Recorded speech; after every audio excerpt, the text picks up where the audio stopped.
వనపర్తిలో విగ్రహాలను అయితే దర్శనం చేసుకున్నాం ఫ్రెండ్స్. నేను, మా భార్య కవిత, మా పిల్లలు ఇద్దరు కౌశిక్, నవనీత్ అందరం కలిసి అయితే వినాయకులు అయితే దర్శనం చేసుకున్నాం.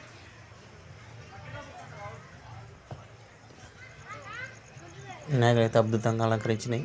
డెకరేషన్ అయితే సూపర్ ఉంది వనపర్తిలో అన్ని వినాయకుల దగ్గర ఫ్రెండ్స్.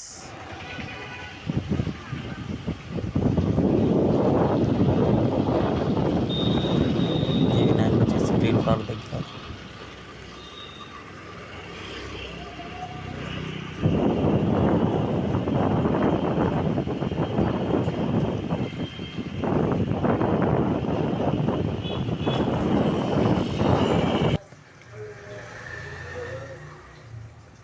వినాయకుడు వచ్చేసి రామాలయం దగ్గర ఫ్రెండ్స్.